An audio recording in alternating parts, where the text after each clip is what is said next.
Dear Rental Scale-Up members, so I'm now joined by Robert Nunez. He's the president of the co-host expert company. He's also the organizer of a short-term rental event called Hosts to Pros. And you will see he also created a company that's now supplying medical supplies in the US. So that's very interesting.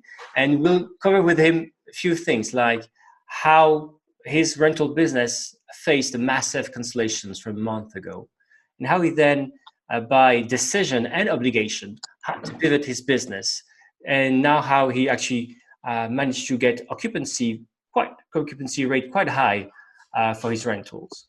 We'll be talking about postponing his conference, and then we'll cover as well WorldMedSupplies, his new company. So without further ado, Robert, how are you? I'm fine. Thank you very much. And I'm glad to see you and that you're doing fine. Yes. So I think before start recording, we talked about that last time we had seen each other was an actual vacation rental conference in person in Italy. And now we find each other talking through video with, our bookshelves in the back and from home. So it's good to see you and good to connect. And yes. I wanted to make sure I was introducing you properly, because you can bring so much to people watching now, because you can, of course, this conference is about hearing from property managers, it's about hearing from what changed tactics, and you've been able to use your entrepreneurial skills to adapt to this crisis. So first, yes. You are in New York City. What's the situation really like? The numbers are the numbers. What you see is real. But if you walked out the door, it wouldn't seem like what you're watching on the news. But when you go on your Facebook and your Instagram, you realize that your feed now looks like an obituary. Because I'm a New Yorker, so I have a lot of friends and friends of friends. And I definitely want to first pay respects to all my friends and colleagues who've lost people here, personally in New York. A lot of people just hear about the COVID, but it's very different when it comes and hits close to home. So yeah, and so it's real. What you see on TV, the numbers, like I said, are legitimate, but the vibe is still a little bit resilient because New York is a resilient city. We got hit with September 11th and we came back. We're going to come back from this as well. And yourself, you actually were in London when all this happened, so you had to fly back to the US. Can you share a bit the story? Yes, I was in London preparing for a conference with my business partner Sean Stephenson, who's in London now. And as we were there, the energy was changing every day. We went to the Shorties Award, that was on the boat. And then after that, we went to the conference the next day. And then you just saw the energy changing every single day, day by day. Then it happened. I am a COVID survivor. And I contracted it. I caught it in London, me and my business partner, Sean, because he also caught it at I think we were at the same event. And I saw how everything was changing. Woke up one day and it was just a very scary experience, and just got myself right back home, to try to get myself better. And this is actually the first time that I speak of it publicly. My friends and my family knew, my loved ones, and they made sure that, I had everything I needed. But it's a very scary experience. Yeah, and then thanks for sharing this personal story, and because obviously it's touching all our families and even people like you. So it's really there, right? And it is. So not only did you have to face that personally, but at the same time, let's say in the following days, there was this massive wave of cancellations that you have to face for your own business. So what was it like to get? Well, yeah. So first you're battling to stay alive, right? And then, in my situation, and because I was hospitalized, so I was battling that portion, while at the same time we're just receiving a massive amount of cancellations. 13,500 lost in one day, 5,000 soon after that. 100, I told you, I think it was like 172 night cancellation on one reservation, 30 in another, 40 in another, and it's just one after the other. And you don't even have time to adjust yourself and plan your next move because every time you try to adjust yourself, another one would just come through, whether it was through direct booking, through the OTAs, through our travel partners. And then you just stop and just say, okay, let this train finish running over me, because it was just one car after the other. Once it started slowing down, we went from like 90-ish% occupancy going into March and April, because we were still doing pretty good in March, even though there was a lot of hysteria, it wasn't full blown yet. And then we went to 90-ish% cancellation. So you're looking at a full screen, so now you're looking at a blank screen, but you still got responsibilities to meet. And Rob, can you share a bit maybe about your business, like what types of properties you have, Yes. Where are they located? Yes, we have a diverse portfolio, and we're also a property management company. So we have units in a couple of cities in the United States. Philadelphia is our base of operation, but we have like in Jersey, have some partners in Miami, where it's allowed. So, but Philly is our base of operation. So we have a large portfolio there. And whenever we hire someone, we actually fly them to Philadelphia, bring them in, and train them in Philly, because that's where our operation is. So, and then we'll throw different scenarios at them. So like that, they can handle the crisis when it does happen. Once that all took place, once the cancellations were taking place, we were just looking at everything and just trying to figure out how to adjust ourselves. We were managing for owners. Owners were very nervous because, we property manage. So we had to try to assure them that we're going to support them, but we're not the guest. We're not paying for the reservation. So they started getting some cancellations, but they had some extensions at the same time. So, we property manage. We have our own portfolio. And then we also teach individuals, or not teach, but help people elevate their thinking on how to maneuver through obstacles or how to grow and expand your mindset. Because I believe that once you enter this industry, there's no real format on how to run your business, or there's not really a shared format on how to run a successful STR. Different people have immense success on different levels. So that was the reason why we had created a host of pros, which to bring a content under one roof, under one day, to help you set you off on the right track. So it's, property management, our own portfolio, as well as the conferences. And Rob, that's also why I wanted to have you here for this during this session, because we are talking here about urban short-term rentals, right? A lot of other speakers have vacation rentals in traditional vacation rental areas, and things are a bit different. And if I'm not mistaken, actually in the US, at first it was the urban areas that have been very much hit, and there were still bookings happening outside of cities for a while, people going there to self-quarantine, but then even there were bans, stuff happened as well, right? So I'm thinking about bans right now, but you are caught into this, and actually there's bans, I think, in the whole state of New York, the whole city of New York. I don't know what. Oh yeah, that's one. But even the state of Pennsylvania, where Philadelphia is, took a ban on short-term rentals. But what happened is, you touched on something very powerful there. When COVID started spreading, the COVID virus started spreading, and the hysteria really kicked in, people fled. A lot of guests and families fled the cities because of population, and they started heading out into the more rural, isolated areas. But then those smaller communities started putting bans on those rentals because they got scared for their residents.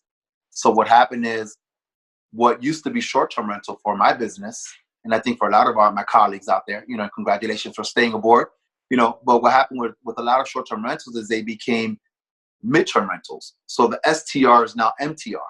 And I'll tell you why that happened, at least for us. Our guests could not check out because they couldn't leave.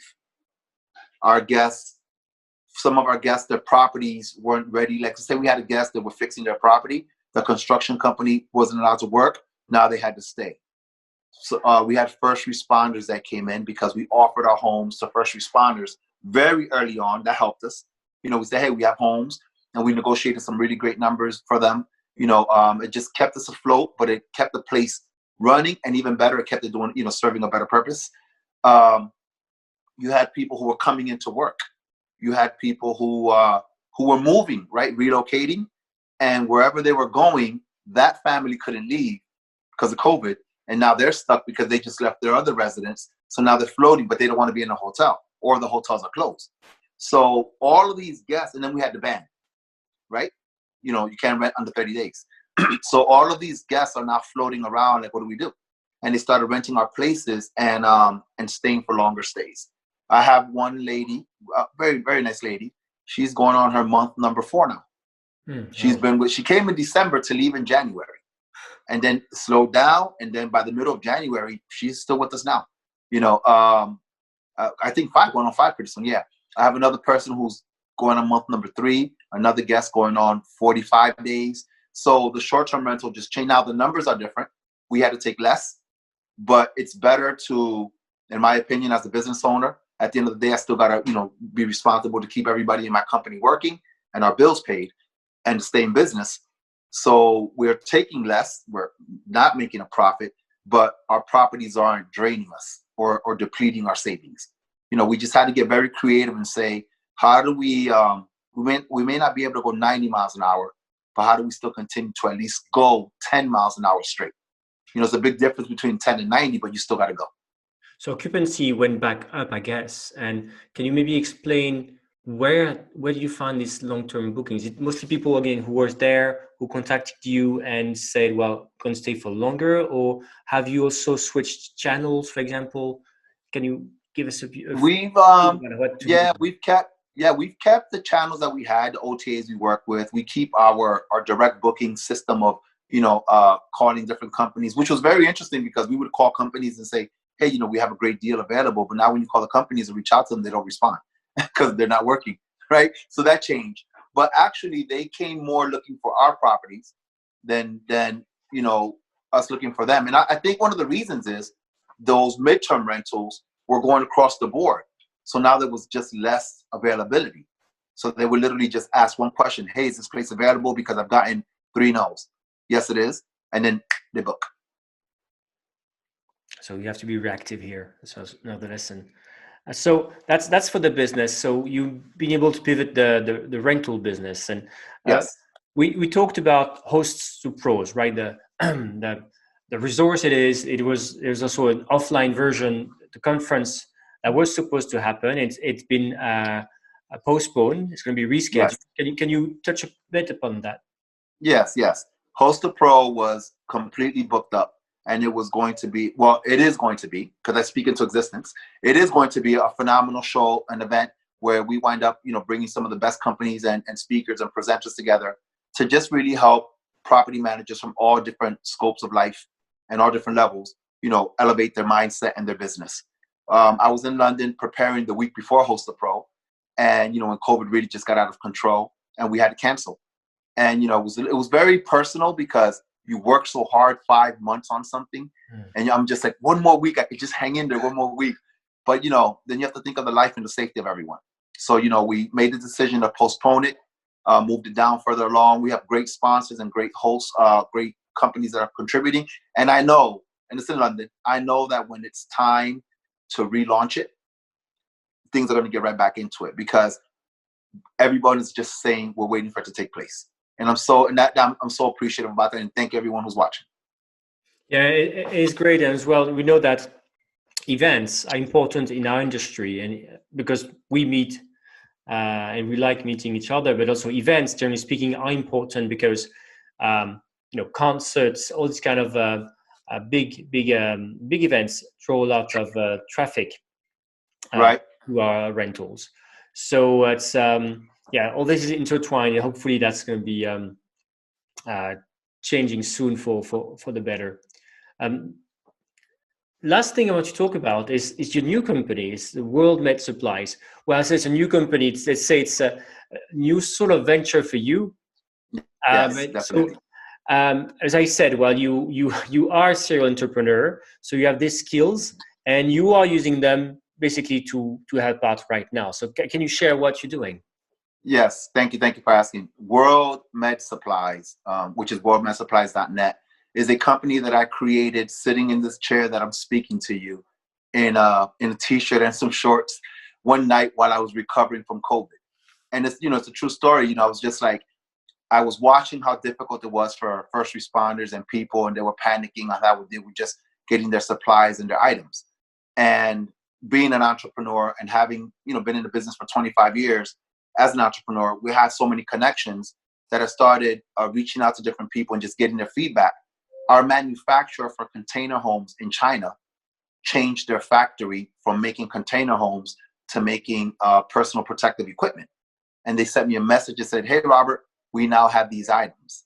And when I looked at the items, it took me all but 10 seconds to say, okay, I know what we can do here. And just like that, I started putting it together and we launched it. And right now we're online. We're selling an immense amount of product online. And we're actually, instead of providing or selling it from company to company, we're more of a consumer base because we want to make sure that we can get as much product out there to the people that need it. It's totally a new industry to me, very challenging during this time. But I feel that if one product that we put out, a shield, a mask, whatever, if it saves one person, then the company is a success. Because I took the hit. I know what it felt like. So, if I could prevent one person from taking that hit, it worked. Wow, that's great to hear. And kudos to you for doing this under these conditions. That's amazing. So running all these things at the same time. And that's an impressive story. And I'm sure everybody watching maybe want to hear more. So what would be the best way for people who want to reach out to be in contact with you? Thank you. I said this yesterday in a webinar that I was on Tuesday.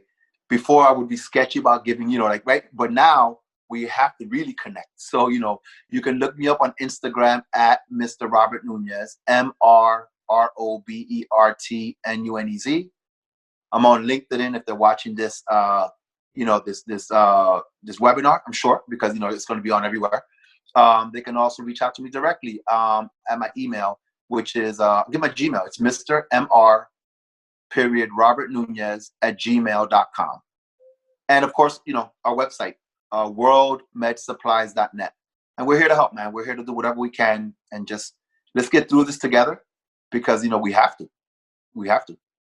That's great, Rob. So I'll put some of these links, website, LinkedIn profile right below the video to make it easier for people to get a hold on you.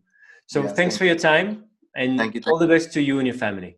And thank you for doing this because honestly, it feels so great to still be able to connect with people. We all need this. Thank you.